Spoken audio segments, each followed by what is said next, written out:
钱只不过是价值的容器。对，所以如果你一直在贬义孩子的话，认为让孩子觉得我这里也不行，那里也不行，这里也不行。其实说真的，他未来长大真的赚了一大笔钱，他的内心还是很空虚的，因为他不会认为自己是一个有价值的人。那所以其实第一步说，如果让孩子觉得说，反正我长大了也赚不到钱，这个心态必须应该改成说，让孩子认为，其实我是个有价值的人，我也是充满有价值，不管各行各业，365行，行行出状元。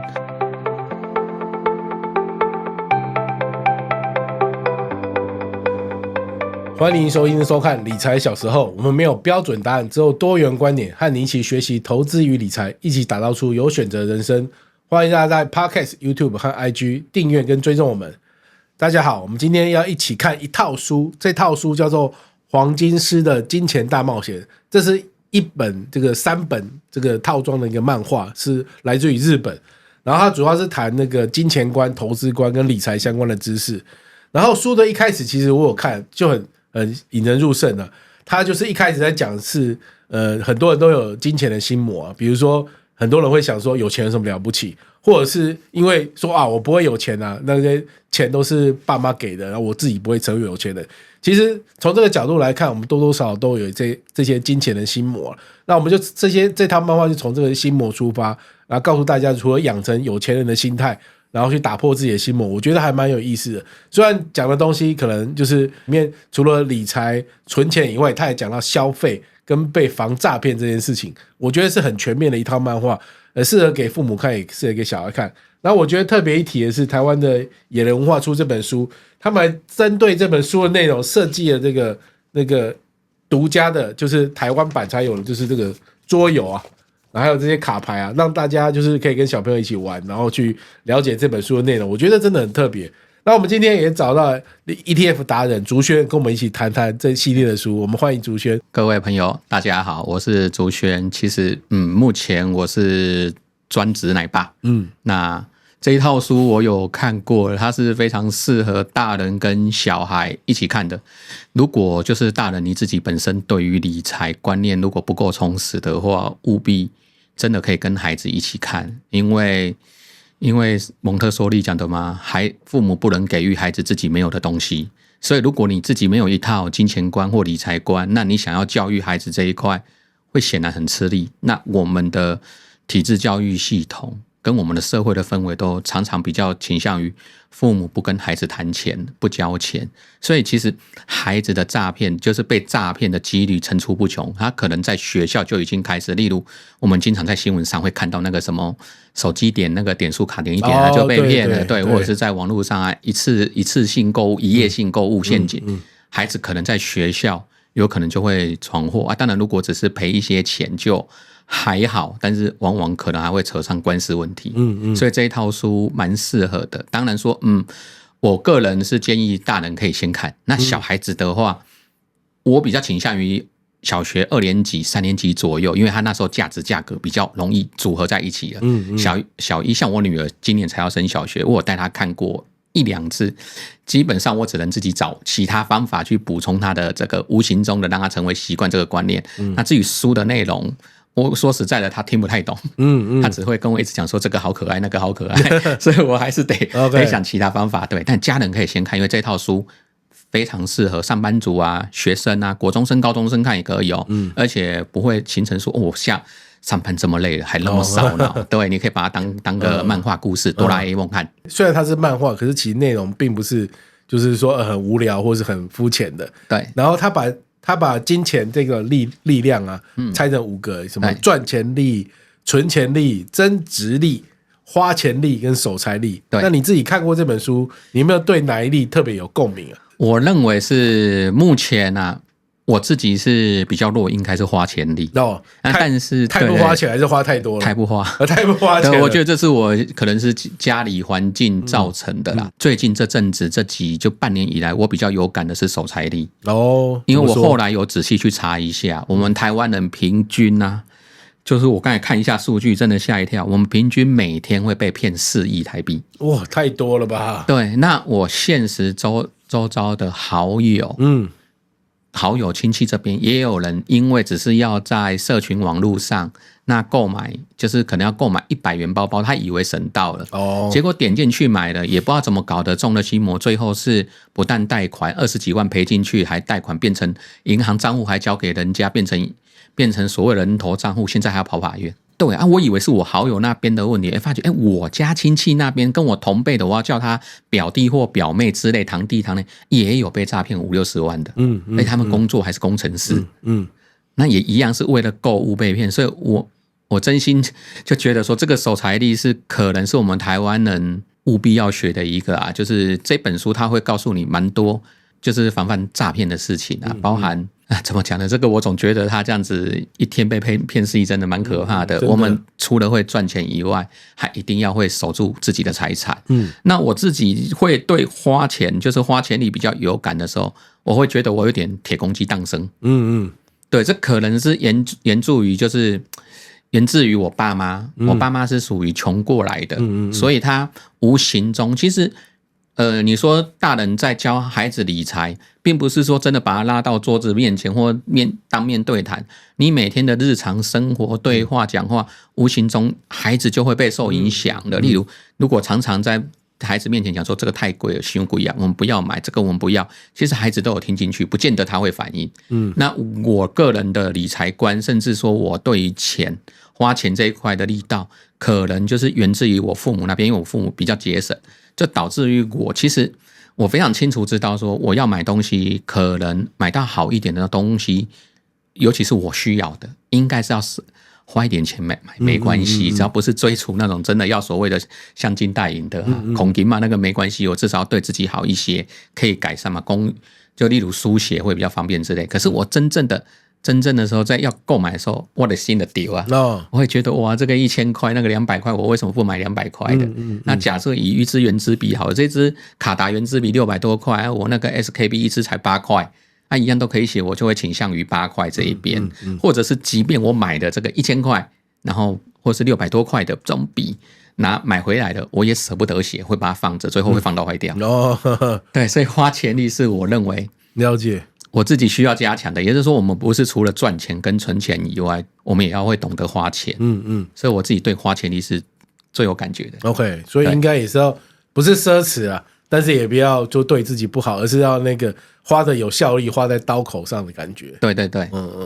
那你的孩子看完，除了觉得很可爱以外，你还跟他聊了些什么？比如说这金钱5力，你是怎么跟他聊？比如说存钱很重要，还是消费很重要，还是他最有反应的地方是什么？我跟他聊，其实他都不太懂，所以我必须要换个方向来解决。例如以存钱这个东西来讲的话，其实幼儿到小学生这个过渡阶段，我们会常常看到学校老师很喜欢用盖章、收集章，对不对？Okay. 那你可能有那个集章本或集章格，但我会建议家长可以去自己制作或是用买的。那我个人就是才艺没那么好，画出来很漂亮，我女儿不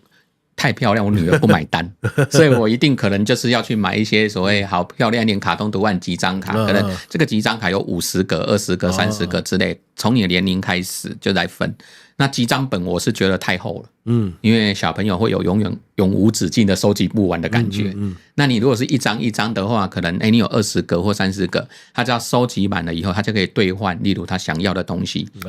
那他让他知道说，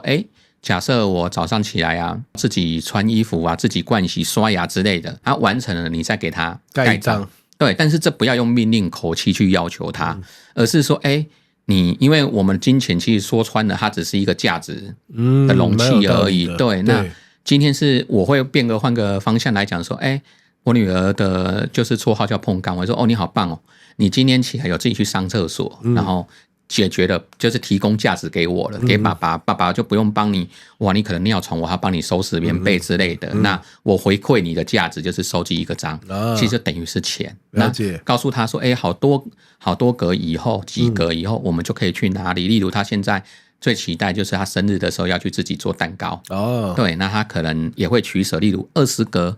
你可以去换个，可能可以去换1杯果汁，但是你要制作蛋糕，你要50个，让他自己去取舍。原来其实你在花钱在使用的时候，是有权一个，你要选择哪一个，你就必须放弃哪一个。要不然你就是要时间在等待。例如我又要喝果汁，我又要做蛋糕，那就要70个。哇，这样很棒哎！这里面就是含了存钱，然后价值交换，然后还有选择要怎么花费嘛。就是你如果花在刀口上，你欲望很多，那就是你要想想看要怎么选择，或者是你都认真一点存这样子。再思考一个问题，到现在我也没有自己也没有一个最终解答啦，但是是可以提供给各位朋友，就是尤其是已经是为人父母听，就是零用钱这一派来讲的话，有分成2派，一个是说每个月按时给，那有的是你只有劳动付出才给做家事这样子。对，可是你如果每个月给我女儿从小2、小3开始，我每个月给她500块好了，或100块，那会不会她会产生一个？反正我是不劳而获，听下来会掉下来免费午餐。其实我不要做，它就掉下来了。可是如果说，你今天要做家事，要扫地，我才给你，会不会反方向是以后凡事只问钱？如果你没给钱，我就不做啦。也有可能，没错。对啊，这2个其实就是取舍跟平衡，可能家长自己要花一点脑筋的。如果感觉上每一种方法都有一个优点跟缺点嘛，对，所以应该就看状况，那通常答案就会是这个，就是看你们家里的状况跟小孩的状况跟父母的想法是什么。如果之后你女儿比较大，然后那你会想要怎么做？可能要把我自己不要折中，假设我要给她100块好了，那我可能就会拆成50我直接给她50，她就必须要完成她任务我才给她。OK， 可能会是这样，但是这个我还在构建中。对，真的不是一件容易的事情。我再深入下去问，就是说，其实像这个黄金师的书里面也有讲到记账这件事，就是消费啊、记账啊，然后还有投资相关的东西。那我们先从记账开始就是孩子们的记账这件事情，其实大人记账也蛮常半途而废的那小孩子可能应该也是吧？那你觉得小孩子养成记账的习惯这件事重要吗？如果重要的话，应该怎么去培养会比较好？其实你知道吗？如果小孩子能养成记账，未来大概就是麻省理工、哈佛那一类的。所以这说明了他有多难，是不是？对，因为这就比较涉及到我以前刚出社会退伍以后，我也想要存钱。存不到钱以后，我还特地去书店买一些什么哈佛大学生教我如何存钱这类书。可是看完了以后，我还是存不了钱。他讲的要记账，我也有甚至前几年我们台湾很流行的。什么宫格，第一个存10块，再存20块，对，这样一直排，365天能存多少？这个其实对我来讲是没有用的，因为后来我发现一个比较残忍的事实，就是如果我这个自律性这个坚持毅力性，我也在读哈佛了。我懂意思。所以这个记账，对，这么讲好了，不是说这样子就否定书上写的记账，就是小孩子其实在塑造期的时候，如果家长有办法让他成功的把他律转成自律，那这就不得了了。确实，对，就是我们办不到的，不见得孩子办不到嘛。我们要相信孩子，所以这个是可以去引导的。那当然也可以说，从他的每一笔，例如我开销零用钱，例如开始给予零用钱了以后，那就开始告诉他你的零用钱要怎么规划、怎么花。那你哪些钱想要存下来的？这一类，那当然存下来可以就会跟他沟通。那这个记账，假设我存下来就写这一边，花费是什么？那他想花什么要自己记账写下来，这个可以慢慢要求，慢慢让他自己去记。甚至我觉得比较好的方法就是，当他有价格概念的时候，我们每一次出去吃晚餐好，假设这样好了，假设就是家庭的 happy time 就是要去吃个麦当劳好了，那你就可以给孩子说，我们一家4口。那我今天的额度就只有500块或600块，或1000块。麻烦你帮我们安排午餐要花多少钱？没办法超过，但你可以用这1000块或500块去帮我们一家花费。如果你要吃麦当劳也可以，你要去吃另外一家素食店也可以，但是你要帮我去计算，让他去体会、去认识说，我们要买的东西跟价格。其实说真的，这也是数学他要开始算加法，对啊，加减法，对，不能老是说家里就是小孩子，你只要给我读书就好，就不要管钱。那事实上应该是生活周遭，其实我们都离不开钱，不如跟孩子好好的讨论钱、谈钱。那生活的就我们的家庭的生活支出、消费经济状况，其实是可以让孩子有参与，让他有那种共同感觉，我也是家的一份子。那当然，他这个在计算的过程中，他记账的他记账能力也会慢慢好啦。当然，父母要坚持，因为自律不容易啊。一旦自律养成，其实记账它就是水到渠成的啦。如果孩子真的没自律怎么办？你又让他存钱，我个人最终找的方法就是我先强迫自己先存。就一个月3万块薪水下来，我就1万块就把它存起来了。然后我当年找的是那种笨方法，跑去中南部去开个银行。现在应该没有了吧？然后条件是我新转就到那边，接下来就是条件是什么？条件就是我如果要领钱，我必须本人双证件到原行开，我不要那么方便。对，所以没有自律之前，什么信用卡啦，那什么无卡提款啦、Line Pay 什么的。我是会建议什么各种配什么的，我会建议先不要。还有就是，如果家长自己要花钱的，就是每个月这些账单因为我们现在都变成一串数字。我建议假设说，这个月哇，我的信用卡账单要缴2万块，那你可能你的薪资账头、金资户头，你可能就自己转账转2万就没了。我建议你不妨去把它领出来。那再跑一下银行存进去，试着去感受钱的重量，要不然只是数字在流动，我们真的没有什么感觉。其实这某种程度也是说，其实父母的价值观跟金钱的使用方法会无形的传给小孩嘛，对啊。然后这本书我一开始就有跟大家说，就是他一开始讲金钱的心魔嘛，就是很多人心魔是就是我就是存不了钱赚钱就是很慢我不会变成有钱人，有钱人了不起那你自己的观察怎样？就是你比如说你刚刚也一开始讲说，自己在消费力是比较薄弱的，父母的这种心魔会传给小孩子吗？然后你自己的观察是怎么样？我觉得这是我们台湾应该是说亚洲父母一个典型特征，像我爸妈也是属于这类型，大人总是会以贬义的态度，对，然后去教育孩子，跟国外不一样。我最近在影片上看到的差别，就在网络上 YT 看到，就是外国小孩考65分，对，那外国的妈妈，美国那边妈妈或瑞士妈妈就哇，小孩子你好棒哦，你对了65题，你对了几题，只错3题，今天太好了，你要玩什么玩具我买给你。那亚洲父母就是孩子即便是考了90分，那亚洲父母就板一个面，按其他那10分呢，是粗心呢，还是那10分去度假了？对，就会变成这个状态。那你去贬义孩子的时候，其实是会让孩子一直不断的在看他的缺点，而忽略他的重点。那就诚如刚才讲的，钱只不过是价值的容器。对，所以如果你一直在贬义孩子的话，认为让孩子觉得我这里也不行，那里也不行，这里也不行。其实说真的，他未来长大真的赚了一大笔钱，他的内心还是很空虚的，因为他不会认为自己是一个有价值的人。那所以其实第一步说，如果让孩子觉得说，反正我长大了也赚不到钱，这个心态必须应该改成说，让孩子认为，其实我是个有价值的人，我也是充满有价值，不管各行各业，365行，行行出状元。那他做这件事情，例如我即便只是个面包师傅好，我做面包，我也是把面包的价值提供给确实，提供给爱吃面包或是要去吃当一餐的人嘛。那有这个心态的话，他在面对所有的事物上，事情上他会比较正确的态度啦，观念。那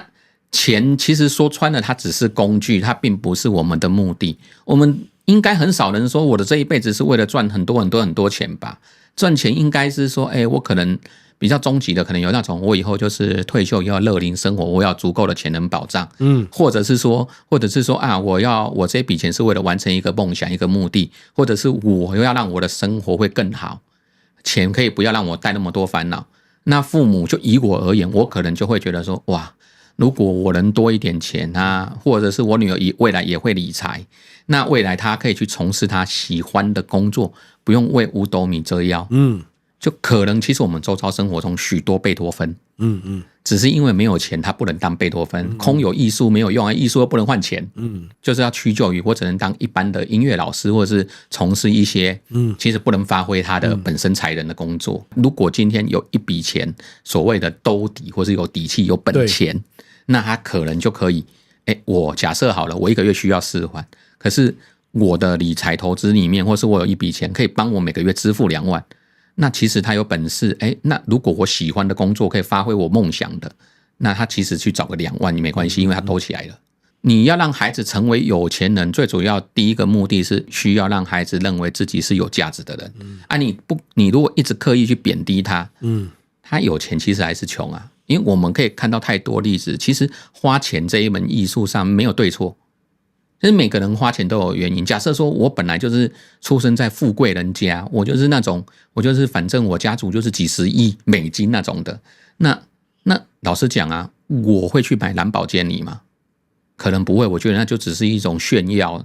也没什么意义啊，就车而已。可是今天如果是穷过头的人，那我好不容易奋斗成功，那我也许真的会买兰博基尼，因为那是我极致成就代表。你看我走出这个阶级了，所以花钱本身没有对错啊，但重点是你需要让自己觉得自己是成为有价值的人，或者是说你花钱，或者是你做的这件事情，讲难听也不一定要花钱，只要你做这件事能满足，尤其是心灵上的满足自己，我会觉得来得更重要。因为如果我们都只是一直讨论要赚很多钱，其实台湾现在很大的困境都在这里。我记得好像是瑞士还瑞典吧，他们的学生第一志愿其实是教育科系。我有这么聪明的能力，这么好的本事，这么聪明头脑，是国家是民主是这一块土地养育我的，而我最佳方式是要回馈给他们，所以他们从事教职。而我们不止我们台湾，我们亚洲的是变成我能有那么好的头脑，我能考那么高的成绩，我一定要找到能赚钱的职业。所以现在台湾开始有越来越多的议题啊，少子化什么的啊，或者是哪些啊，例如医生啊，看骨科的越来越少了，都是这样产生的。穷跟有钱这个心魔跟价值其实很大，钱只是个工具嘛，然后钱是价值的容器，就是让自己觉得有价值，其实是一件很重要的事情。然后可是就刚刚讲到，我觉得那个例子很生动，就是如果你是以前很穷，那你就会想买兰博基尼，就人都会有自己想要的东西，然后小朋友也是。他也会需要，他有自己，比如说他想要吃麦当劳，或是买某个可爱的卡通的娃娃，怎么之类，或者是甚至是比如说之后你女儿上小学以后，同学都有 iPhone 17之类的，那他会因为maybe 都会有同侪压力，就说那我也想要这件事情。那如果之后遇到这种状况，你会怎么跟孩子沟通这件事？跟孩子直接沟通讲道理是没用的哦，同意。所以最好是跟他无形中带入，或者是说像趁现在这个年龄上，趁现在小3以前啊，就是他自我观念没那么强劲，了解。我们其实是可以跟他玩一些游戏，例如卡牌游戏。这个卡牌游戏其实很简单，你可以去那个卖场去找行路，虽然我不太知道现在还有没有行路啦，没行路没关系，那个什么家乐福之类的也有线上行路，你去把它印下来。当然要做逼真一点，我们把它印彩色版，不要印黑版。对对对， okay. 或者是现在网络上还有一大堆什么玩具行路，你就把它弄下来去印，那你把它做成卡牌分给他。例如我的卡牌里面可能就会有洋娃娃，然后 Switch， 白饭，球鞋，铅笔。文具对不对？那牛奶、蛋糕什么之类，你就把它排一排。开始问他了，这就是想要跟需要的训练，就是你觉得什么东西你要的，他可能会挑啊。例如他想吃蛋糕啊，或者他想要玩玩具啊。那这时候你可以慢慢再跟他带入生活，就说，可是我们每天啊需要做什么事，需要什么？就是你要拿那个洋娃娃是真的需要吗？例如我第一组这样好了，牙刷跟牙膏。还有洋娃娃，他要选什么？没意外，我女儿会选洋娃娃啦。我想也是。那但是我就会我会跟她讲说，如果这2个选，你要选洋娃娃，那也就是说你不要牙刷跟牙膏咯。那如果没有牙刷牙膏会怎样？如果不刷牙会蛀牙以后你就要去抓虫虫了。没有牙齿不能吃东西了怎么办？这时候他对，这时候他就会仔细去思考。那我要牙膏跟牙刷好了。就从这种判断上这种小就是生活上的一些小游戏，我们就慢慢的会去跟他形成说，就让他去分别哪些是大概是生活必须跟想要。等到中年级、中大年级，假设说5、6年级以后，这时候又可以颠倒了。例如可能 Switch 原本在低年级他是认为是不需要的，可是在高年级的时候，你再问他一次，他可能也是认为是想要的东西。这时候我应该就会跟他讲说，不一定了哦。对，有些人搞不好是用 Switch 在做线上游戏直播，他是在赚取薪水，在赚取收入的，那变成他的谋生工具，对他这一类人而言，他就是必须的需要品了哦。任何东西它不见得是一定只有想要跟需要的，它可能会互相转换，随着我们的身份不同。那像我女儿这个年纪，基本上来讲就是洋娃娃蛋糕这一类是属于她想要的东西，那他真正要的应该就是水壶啊，要带水啊，文具啊，要去上学啊，那牙膏、牙刷啊，球鞋啊，袜子这一类的。家长可以从这个时间点，就是大概就是我们开始分类，我们试图让孩子去说明想要跟需要的原因，我们不要直接否决，不要像传统的父母一样，例如我印象很深刻，我国小的时候想买金庸小说，那我妈就直接黑尾克卖尾，就是这个样子。那我都一直记得这件事啊。后来前几年我看到，好像是高中还大学哦，把金庸的《金龙八部》有一篇什么雁门关啊、萧峰那一段变成课文了，我就跟我妈讲，你看多年后这个变成会考的啊，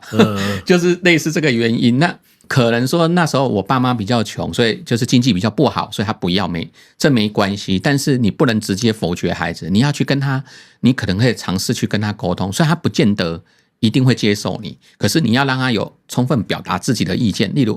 为什么你想要洋娃娃？他可能会讲很多理由。你让他试着在表达的时候，无形中就是在提升他的国语能力，以及后面的作文能力。未来如果假设他想要一只手表，那你要能说服我啊。你看你要画得很漂亮，告诉我你如果多么想要这只手表，或者是你跳一支舞，或是你写一首诗，或写一篇文章，来跟我讲说，你到底有多要啊？我接受，我买给你没关系呀，因为我告诉我你到底有多想要它，或者是告诉我你这个真的不是想要，是需要品。在日常生活，其实我们父母可以开始跟他在练习。那这边我必须要实话实讲，就是劳工阶级的朋友通常都比较不擅长对谈。因为可能我的工作就是作业员。我老实讲，我今天一整天都不讲话都没关系。那中产阶级的父母比较容易跟孩子产生沟通对谈，那劳工阶级的这边就比较难啊。我是建议，就是有听到这一集的朋友啊，即便你就是生活再累，麻烦我们不用说到每天，你一个礼拜啊有一个就 happy 太好了，就家庭聚会，那不要在家里，你可以把孩子带去素食店、咖啡厅，当然孩子不会点咖啡，你就让他点个果汁没关系，就不要涉及到你不要去否决他，这不行那不行，我们当作就是同等对彼此平等的聊天，那让他告诉他的需求、想要跟你要沟通的。其实我觉得这并不是一个很单纯理财问题，而是家庭的功能也会在这里产生作用。那慢慢的让孩子理解家庭的状况以及他自己的需求跟想要。需要跟想要，我们大家一定可以认同，就是需要，那当然就是一定要买。可是想要应该也不是完全拒绝嘛，就是说，而是要可能有排序吧，就是不可能大家愿望这么多都把它实现。那像以你女儿的例子啊，你什么状况下你会同意她的想要？你会举个例子让我们了解一下，你通常她的想要你是如何觉得可以的？我女儿现在算大班，准小一生。那幼儿园生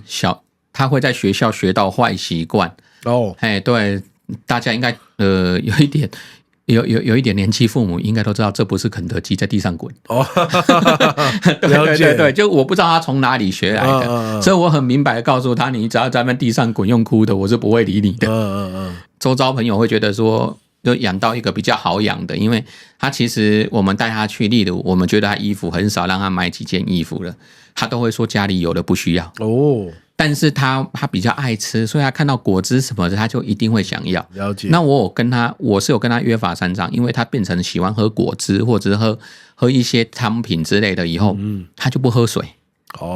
所以我一定会强迫他，你要喝多少水，你才能跟我讲说你要喝果汁，我才能给予你这个权利。那再来的话，我就会问他说，水跟果汁差别在哪里？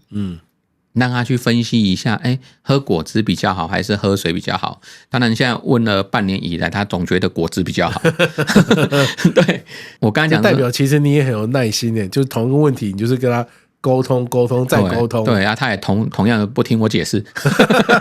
真的，孩子真的不讲道理，就是要有耐心。对，所以你只能用其他的方式去引导他。那现在答案还是果汁吗？现在他会接受，他要先喝完水才行。也没有一个说一定100%，我这么试可就成功，你这么试也可以成功，没有这每个孩子都不一样啊。所以你能想办法，除了跟他沟通，然后不要跟他讲过度跟他讲道理，也不要直接以命令他的。那再来就是你可以跟他妥协嘛，例如收集章，或者是说你今天要满喝多少水，我才会给予你明天有果汁之类的。那想办法再慢慢的想办法让他他律变成自律，本来要求他喝水，慢慢他会自动自发去喝水。了解，对，就是去称赞他，比如说他喝水，哇，很好，爸爸给你盖一个，对啊，很可爱的章。我岔题问一下，你买的章是什么？很可爱，然后他才会接受。其实养小孩养久了，大概就知道他这阵子会喜欢什么。例如我女儿就比较喜欢兔子、猫咪啊，你就去买那种可爱兔子的章啊什么的，反正文具店那几十块一个啊，又不用到那种文具达人控啊，买那个整组的，对啊，就是盖一盖，把它盖一个，对啊，因为其实这个本来我也觉得收集章好像不太对，因为正向教养里面其实糖跟鞭子都不行，他们都是反对这个的。我后来想到的是，我必须要鼓励他这个行为，然后慢慢的让他从鼓励变成，不需要我讲，让他自动自发就会去做这件事情，从他律变自律，对。因为这一招最有效，我也不晓得为什么所有幼儿都喜欢章。我去当故事爸爸的时候，只要来啊有回答问题，然后盖章，即便我都没送他玩具，只有盖章，他们都很开心。哇，好厉害，学到一招哎！我真的觉得鼓励才是重点，然后有一个搭配的东西，我觉得那真的会很有感，具象化这样子。那我们回到还是除了消费啊，那个相关守财相关的东西，其实书里面还有在讲那个投资啊，对。那我一直觉得很有趣，就是其实像小孩子还小，你跟他讲投资，他也不知道这是什么意思。所以对你来说，像你自己是个 ETF 达人，你是怎么帮跟孩子讲这件事情的？然后另外你有帮自己的孩子就定期定额买 ETF 吗？就开那个儿童账户吗？小孩大概啊最晚3岁，其实他很早哦，1-2岁他就有所有权了哦。只是他可能不太会表达你我而已，就像我女儿那时候，她外号叫碰干嘛，那她在2-3岁的时候，她拿到那个奶奶要喝奶奶的时候，她会跟我讲干干的，已经很清楚的告诉你说这是我的，不是你的。所以家长其实经常犯了一个错误，就是年纪大的要让年纪小的，这不行的哦，因为他们就有自主权了，他们会认为那是我的东西。所以我会建议家长啊，在孩子出生就是报完户口以后，不妨就已经可以帮他开个银行账户了。那甚至说，如果你有要涉及到投资嘛，因为未成年是不能直接开海外券商，再加上其实台湾现在付委托很方便，或者是你要直接要买台股也行啊，那你也不妨再多开一个证券户头，那它有海外付委托功能，也顺便帮他开了。这好处在于说，我记得是7岁以前，7岁以前孩子本人不用到场，只要父母双方在那边盖章，因为我们台湾的银行跟券商这些作业还停留在阿公时代，你要花掉半天。如果已经7岁孩子，他肯定耐不住性子。对，所以这个我是觉得可以先做，那不要像以前那样，不要像我爸妈啊，这个拿到压岁钱了，我帮你存啊，对，我长大从来都没有看过那一笔压岁钱，对，所以你还是得就是说，该把他的钱就弄给他，即便只是储蓄不理财，都要给他看。那至于不管是储蓄或者是投资啊，那他都需要一个时间，都需要一个很 long time， 它是一个很长的时间点。那孩子是耐不住时间的，这个也很好玩。这个有一个不是很正确的理论啊，就是说我们365天除以自己的年纪，大概就等于你1年过的时间。3岁以前的孩子没有时间观，每一分每一秒对他来说都永远，所以有分离焦虑症，父母只要离开就会一直哭。就这样啊，3岁以后就开始模模糊糊有了。这也是为什么上幼儿园其实最好年纪是从3岁开始。那到了假设50岁好，365天你除以50好了，那大概就60几天，你就会觉得这一年好像感觉只过60几天，时间就变短了。那现在要处理的是孩子觉得时间很久，他可能1小时就觉得好久了。我个人认为最佳的方法，你不是去跟他讲复利，那没有用，他听不懂。你也不是跟他讲投资，也不是要跟他讲说有的没的都没有用。你必须要做的是，要么直接用一本经典的书籍，别急着吃棉花糖。你干脆就是例如，你今天要给他棉花糖，你本来是1颗，那你要不要放着，明天就变2颗，或是下午就变2颗？他也知道原来等待我是可以等待的。还有另外一个最佳的方式，还可以增加自己的自然学观，就是去种盆栽。例如我女儿有种红豆，红豆大概成长要1-2个月啦。那我女儿最近应该已经种了1个月了，已经开始发芽长大。这个是她急不得的，她每天都会去看啊。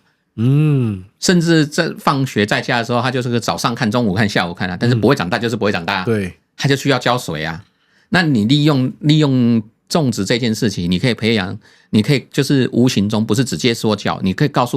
以就是让红豆的生长，但不要一开始就种那种大树，那个要很久。我们还是考虑孩子，对，你还是得种一下绿豆、红豆之类的。那你就可以考虑你就可以用这种方法来告诉孩子说，间接的告诉孩子说，很多事情我们必须要等待。所以就以等待的方式来讲的话，你就可以比较能解释储蓄存钱，那以及就是投资的时候，我必须要很长一段时间才可以看到复利效果。这慢慢的而且种植物这个来讲，你也不用跟他讲高深的数学公式，跟他讲说等差计数什么的，他都听不懂啦。那当然说你到小4、小5以后，你当然可以进行跟他讲复利啊，复利呢就是印度国王最有名的例子啊，印度国王很无聊啊，征求有一个人看他能不能发明一个让他觉得有趣的工具。那结果就有人发明西洋棋了，就是64格。对，国王就问那个智者帮他发明这个玩具的人，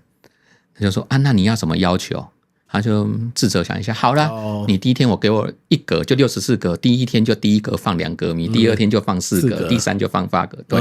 ，30天以后那就10亿了。然后那个到64天还顺便可以教孩子，你知道吗？万亿要叫什么？叫金，你从来知道上金城的金，对对，金你一定没听过。那金再上去1万金呢，那叫该。所以这个可能就很少人会知道这个数字，因为我们到千万1亿就不得了了。利用这个方式，如果他已经4、5年级、中高年级可以，当然4、5年级一样可以种植植物。我觉得让他去看那个植物的成长。是第一个自然科学会一定有啊，自然那边他一定一定会跟到。那第二个就是让他学习等待。至于股市的涨涨跌跌，我们最佳的方式就是让他半年或1年看一次就好。那接着再统整，几年以后再拿他当然都一定要拿他的本质出来看哦。你要让他确确实实感觉到，那钱是他的，他有存，他有看到一条斜率上去。你不能就放在爸爸的户头，这就没有效果了。利用这种方式啦，对大人也是，大人也不要常看盘，常看盘你会赔钱。因为其实我们之前做过问卷调查，其实不要说小孩，大人有时候也是对于复利。就是知道，可是没有感受到。对，然后就是那个等待，其实是一个感受上的事情。但是你刚刚举那个例子，就是种植这些盆栽，我真的觉得很有道理。就是你要让盆栽长大，你就是要时间呢。然后你一直看它还是长那样啊。对，就是你要去等待。我觉得也许就是投资就跟种植一样，所以如果你有这种焦虑症，也许你可以。种个盆栽看看这样。对啊，跟诺贝尔经济学奖讲的，投资就像那个等待树长大，等待花变干。对啊，他一定要学会等待。但是我们跟他一直讲时间，他一定搞不懂时间嘛。那我们只能用其他的，现实生活我们办得到的。但当然我是建议啊。我们现在大家都不是农夫，不会去种植这些，所以红豆一口气要种个2、3颗，避免到时候都没发芽，那就只种1颗，这个是很好的经验。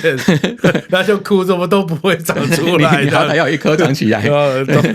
好，那节目最后想问像就是你在跟小孩子互动，讲这些不管是消费还是理财相关的事情，有没有什么？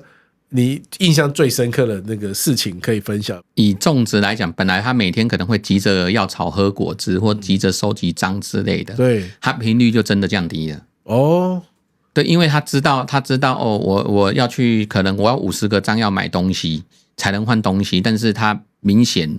他章就是一天做完事情可能才4个5个，他必须要知道他再怎么快也要10几天或半个月。那明显他就不会一直一天到晚说爸爸50个章了吗？爸爸50个，一直拿着看。虽然他还是会拿着看，然后会在那边数。可是就是这个频率有降低了因为这样慢慢的也要让他知道说什么事情都他必须要去忍耐跟等待，这是必然的慢慢再来的话比较深刻，就是集章的话会让他知道自己有什么事情。他每天他会想说，我今天有什么事要做了没？这个其实都是非常好的啦。那我甚至其实已经开始有点规划，说上小学的时候给他一些钱，就例如自己去搭捷运。当然我们可能会偷偷在背后跟那想要看看，对，让他去冒险一下之类的，看看他能不能求助。对啊，我个人真的是个人的花钱力比较弱，但是我真心觉得孩子有没有他们要买什么东西的时候，我们家长不要一直非常的刻意在 focus 在非常便宜或所谓 CP 值很高的东西。因为有个东西虽然不是很正确，但是你要知道花钱某方面在买物品的时候，其实是在培养他品味的。那如果有品味的人，或者是说他有艺术观或艺术感的人，他其实他的花钱，他的消费模式会跟我们不一样。那我会希望他是朝这个方面前进，不是叫他去乱花钱，而是生活让自己有一点品味，那也是代表说让他自己觉得充分让他认为自己是有价值的。幼儿园的时候在帮他买水杯，那我当然知道有很便宜的水杯啊，我刻意就跟他买艾瑞卡尔的杯子，只是挂名就比较贵，可是他就知道上面饥饿的毛毛虫那一只他就认识，之类的。我就是尽量在生活中，你得花一点点钱，但也不用太多啊，让他跟生活周遭我们常见的不太一样。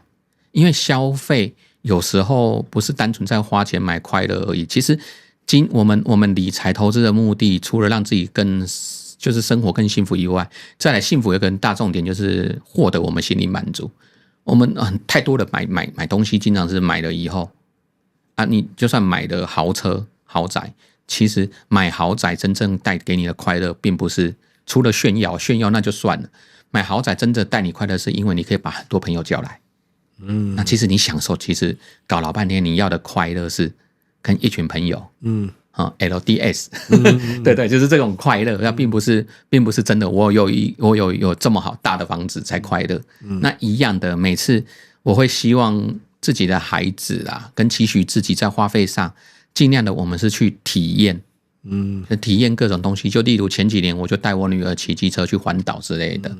那可能什么纪念品也没留下来啊，只有几张照片，可是体验这种获得的精神满足，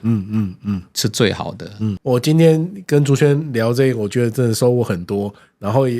我觉得很多事情就是父母要从自己改变开始，然后再跟孩子一起成长。我觉得这是一个很棒的分享。今天谢谢大家来跟我们一起来聊《黄金是金钱大脑》这本书，也谢谢竹轩来我们节目跟我们分享，谢谢。